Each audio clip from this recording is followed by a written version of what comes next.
Unawaambieje watu wa kata ya Muungano waliokuchagua? Kata ya Muungano pale ambapo walikuwa hawajafikiwa na maendeleo, wategemee maendeleo. Kama walikuwa wamefika, sasa wachangamke, kwa sababu wakati huu ndio wakati wa kupata mtu sahihi na kufanya kazi sahihi. Leo ni siku ya kuapishwa kwako na naona tayari umeshatoka kwenye kiapo. Unawaambieje wajumbe waliokuchagua, lakini wale watu waliokupejenea mpaka ukaweza kufika katika nafasi ulioko kwa sasa? Vipi, uko tayari kushirikiana na viongozi wengine waliochaguliwa? Hata mmoja ambaye nitakayemwacha, kwa sababu wote ni wa Tanzania, wote ni wa umoja. Asante sana. Tuko na mtumishi wa Mungu Bwana Godion Mushi. Je, hebu niambie, ulipoingia kwenye siasa bado utaendelea na kazi yako ile ya kumcha Mungu bado au Hakuna kazi ya siasa ambayo haina Mungu. Zote zina Mungu. Wanachama wa Chama cha Demokrasia na Maendeleo Chadema, unawasaidieje wale wajumbe ambao walikushika mkono mpaka ukafika nao kwa namna yoyote kwa kujenga chama?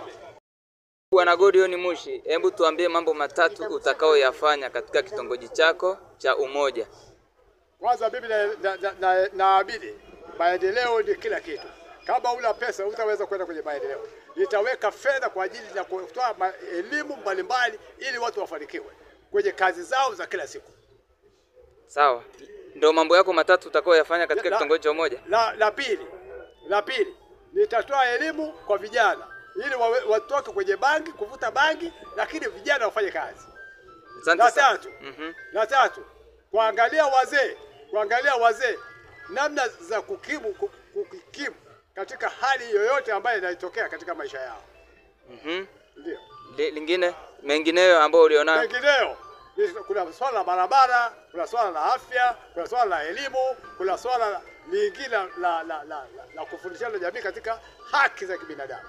Vipi kwa mwenyekiti aliyokuwepo, akihitaji ushirikiano wako bado utaendelea kushirikiana naye? Nitampa. Siasa sio ugomvi.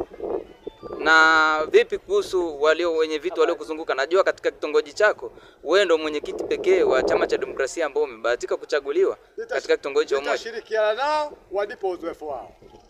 Je, uko tayari kushirikiana na wale majirani zako akiwepo Michael Kiwelu na Mkambala ambao ndio majirani zako waliokuzunguka? Utakuwepo tayari kushirikiana nao? Nitashirikiana nao vizuri kwa sababu ni wamenitangulia.